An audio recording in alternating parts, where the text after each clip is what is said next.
Have you ever stopped to watch a single ant scurrying across the pavement and wondered, where is it going? What is its life really like? We often see them as tiny, insignificant dots in our world, but the life of an ant is an epic saga of survival, conquest, and incredible teamwork. Today, we're diving deep into the hidden world of ants to uncover their extraordinary life story, from a single vulnerable egg to a vital member of a massive superorganism. It's a journey more complex and fascinating than you could ever imagine. Our story begins not with a worker, but with a queen.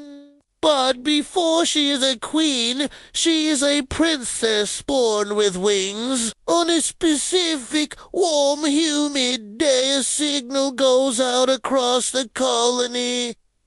It's time for the nuptial flight. Thousands of winged princesses and males, Kajet drones take to the sky in a massive, synchronized swarm. It's a perilous and spectacular event. In Tisbrith, aerial ballet, a princess will mate with several males. This is the only time in her life she will ever mate, and she stores enough sperm to fertilize eggs for the rest of her life, which can be over a decade, sometimes even longer. After mating, the male's life purpose is complete, and they soon pass away. But for our newly mated queen, the most challenging part of her life is just beginning. She lands, sheds her nauseous wings, and begins a desperate search for the perfect spot to start her kingdom. This is a moment of extreme vulnerability. She's alone, exposed, and a tasty snack for birds, lizards, and other predators. Finding a safe,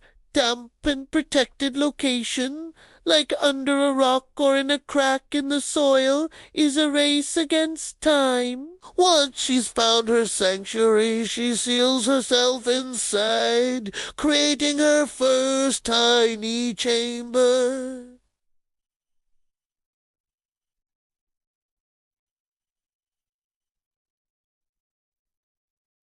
The royal nursery. She is now completely alone, cut off from the world. Her sole mission is to lay her first batch of eggs. But how does she survive without food? In an incredible act of sacrifice, she begins to break down her powerful wing muscles and fat reserves, converting her own body into a nutrient-rich liquid to feed her future children. It's an ultimate act of maternal devotion. She lays a small clutch of eggs, tiny, translucent pearls holding the future of her colony. She meticulously cleans them, protecting them from fungus and mold, her antennae constantly caressing and checking on her precious firstborns. After a few weeks, the eggs hatch into small, legless larvae. They look like tiny white grubs, completely helpless and utterly dependent on their mother. The queen continues to feed them with her own soup. Her body is withering, her energy is fading, but she persists. The larvae eat and grow, molting several times. Once they've grown large enough, they enter the next stage. Some species spin a silk cocoon around themselves, while others remain exposed, looking like pale, motionless adult ants. Inside this casing, a miraculous transformation is taking place. The grub-like larva is reorganizing its entire body, developing legs and antennae, a hardened exoskeleton, and all the complex internal organs of an adult ant. Then the moment of triumph arrives. The first workers emerge from their pupal cases. They are often smaller and weaker than later generations. sometimes called Benedicts, because of the limited resources the queen had. But they are a functioning workforce. As soon as they emerge, their instincts kick in. Their first job is to care for their exhausted mother, the queen. They groom her, feed her, and take over the care of the new eggs and larvae she begins to lay. Their second job, break out of the chamber and find food. The colony has been a sealed, self-contained unit until now. But with the emergence of the first workers, the world opens up. These pioneers venture out, following scent trails, searching for anything edible. Nectar from flowers, dead insects, tiny seeds. When a forager finds a food source, she rushes back to the nest, laying down a trail of chemical signals called pheromones. It's like leaving a scented breadcrumb trail that her sisters can follow directly to the prize. This chemical communication is the secret to their incredible efficiency. As more food flows into the nest, the queen can dedicate herself entirely to her one and only job, laying eggs. She becomes an egg-laying machine, producing hundreds, sometimes thousands of eggs every single day. The colony enters a phase of exponential growth. The workforce swells, and new roles begin to emerge. The society becomes a complex, organized machine. You have the nurses who stay inside the nest, caring for the queen, the eggs, the larvae, and the pupae. They are the heart of the colony, ensuring the next generation is healthy and strong. Then you have the construction workers. These ants are responsible for expanding the nest. They excavate soil, grain by grain, creating a sprawling network of tunnels and chambers for food storage, nurseries, and even trash disposal.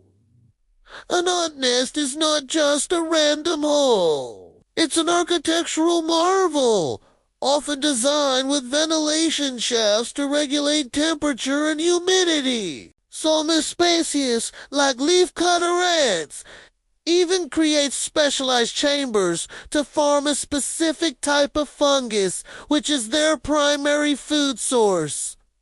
They don't just find food, they cultivate it. And of course there are the foragers and the soldiers. The foragers are the public face of the colony. The ones we see marching in lines, they can travel vast distances, facing constant danger from predators and rival ant colonies. The soldiers, often larger with powerful mandibles, are the colony's defense force. They guard the nest entrances, protect foraging trails, and wage war against intruders. Territorial disputes between ant colonies can be brutal. Full-scale battles involving thousands of individuals, all fighting to the death for resources and territory. The life of an individual worker ant is one of tireless service. From the moment she is born, her entire existence is dedicated to the well-being of the colony. She will shift roles as she ages, perhaps starting as a nurse in the relative safety of the nest, then graduating to construction or foraging as she gets older and more expendable. Her life might be short, just a few weeks or months, but in that time, she contributes to a collective that can live for decades. The colony isn't just a collection of ants. It's a superorganism, where each ant acts like a cell in a larger body. all coordinated by chemical signals for the survival of the whole. As the seasons change, the colony prepares for the future. When the colony is large and prosperous enough, the queen begins to lay special eggs. Fed a different deities, lovey, will develop not into workers, but into new winged princesses and males. When they mature, they will wait for that perfect warm day, and the cycle will begin all over again. The nuptial flight will launch a new generation of queens, each carrying the potential to found a new empire, spreading their genetic legacy across the landscape. From a singular, desperate queen sealing herself in a dark chamber, to a thriving metropolis of thousands, the life story of an ant colony is a testament to the power of sacrifice, cooperation, and relentless hard work. The next time you see an art, remember the incredible unseen world it belongs. It's not just a book. It's a daughter, a sister, a worker, a soldier, and a vital part of one of nature's most successful and enduring societies. Thank you so much for joining us on this journey into the world of ants. If you found this as fascinating as we did, please hit that like button, subscribe to the channel, and ring the bell so you don't miss our next deep dive into the wonders of the natural world. See you next time!